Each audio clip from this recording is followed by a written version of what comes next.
I started playing when I was 4 years old, which is obviously an extremely young age to start playing lacrosse or any sport for that matter.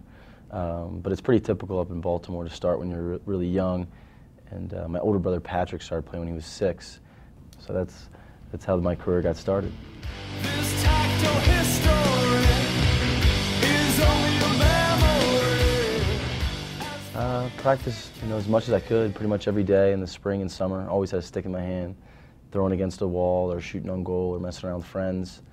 I played 3 sports my whole life, football, basketball, and lacrosse. Firm believer that the fact that I played football and basketball really helped my lacrosse career. And as far as, I think there's a lot of crossover from one sport to the next. And I think playing lacrosse, helped me out in those sports as well.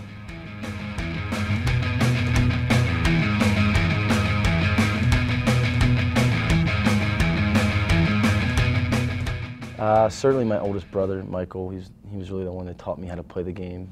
He went to Loyola and then Georgetown, and he was always teaching me things when I was a young buck. He'd always pull me aside and show me techniques that more advanced players were using. So it was nice to kind of see strategies and techniques that were a little bit ahead of my time.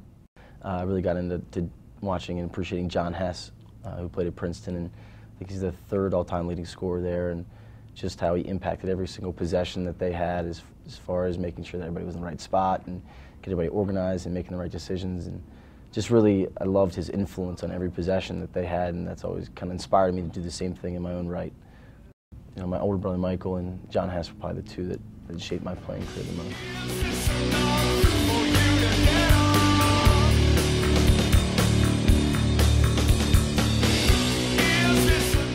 It's the greatest sport.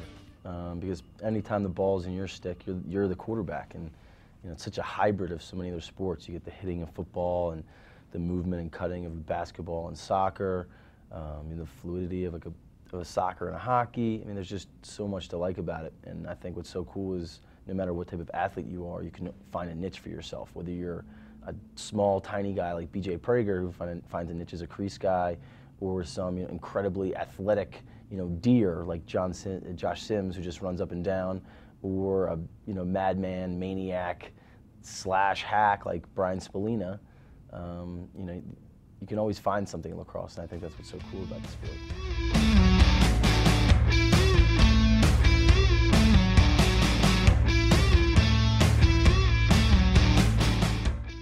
It's everything from helping me get a Princeton University education to allowing me to take trips to places like Australia and Japan and all across this country, and now it's my source of income. Playing outdoor with the Philadelphia Barrage and indoor with the New York Titans, and obviously my company Trilogy Lacrosse. It's been everything. It's the reason I've gotten to meet John McEnroe, and the reason I get to shape the next generation of players. It's been a huge influence on my life, and to the point where I can't imagine what it would be like without it.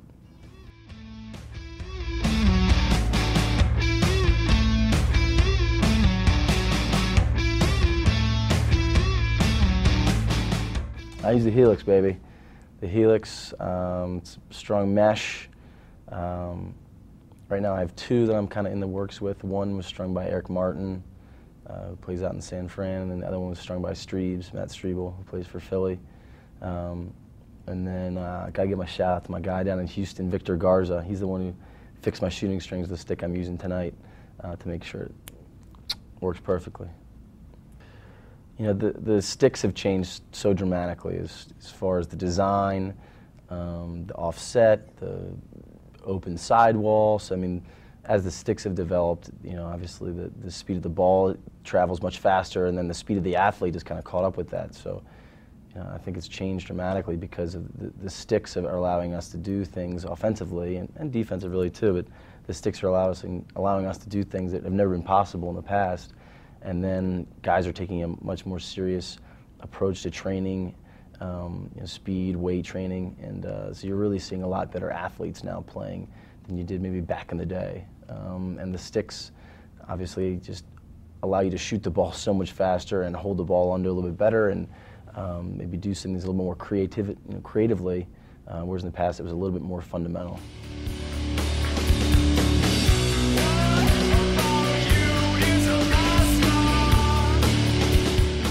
I usually stay pretty calm. You know, it's one of those things where I've done it enough where and now it's like my job, so I go out there, and the games are so long, you know, with this shot clock, there's so many possessions that I try to stay pretty calm because it is just so long. You got to stay an even keel and be consistent.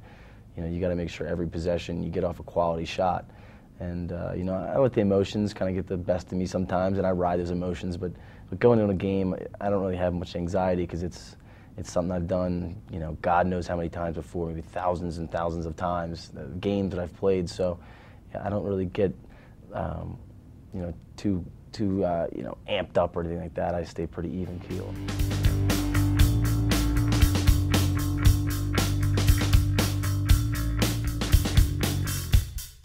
The zone is just when you don't have to think. Everything just comes so naturally. It just flows, and you're you know, initiating and reacting at the same time, where the whole thing just slows down. Everybody seems to be in slow motion, and you're really the only one playing. And you know, your eyes, your pupils just get so big, and as far as, you know, the ball just goes exactly where you want it, and you see spaces that you've seen before, but they're a little bit more clear, whether that's the back of the net or another person's stick or maybe a defenseman in the way.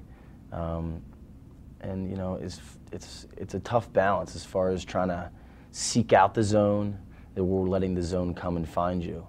You know, I try to let the game come to me, but then it does reach a certain point where sometimes if your team needs you, you got to step up and take matters in your own hand, and it's a very fine line. And it's something I balance on a game-to-game basis.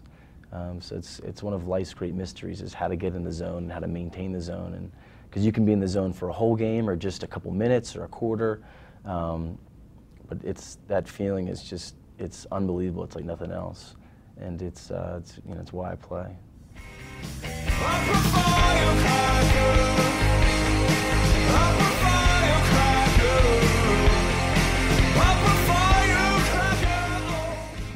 You know, I think they work hand in hand, because if you're just executing well and no one can stop you, then you don't have to change anything. Whereas if you're kind of create deception, you're basing it off, you know, it's basically a counter move off something else, so that, you know, the defense or your opponent's reacting to something you're doing. So if you are executing well and they can't stop you, then you don't have to change anything. But if they try to counterbalance you, then you have to counter that counter, and that's when you start doing the deception thing. So there's a lot of mind games out there, especially, you know, as far as what the goalie's doing and what the defense is going to do strategically, how they're going to cover certain people. But it's always nice to have a guy that you know, you don't really think anybody can stop, whether that's yourself or one of your teammates. The matchups and the pro game are just huge. As far as, you know, one guy on your team has to beat somebody else in their team on a consistent basis in order for you to have success, you know, offensively. So we always kind of try to understand who our guys are that we want initiating, and if nobody can stop those people, we just ride them. But if the other team reacts, then we have to kind of play off that, and that's when we start deceiving them.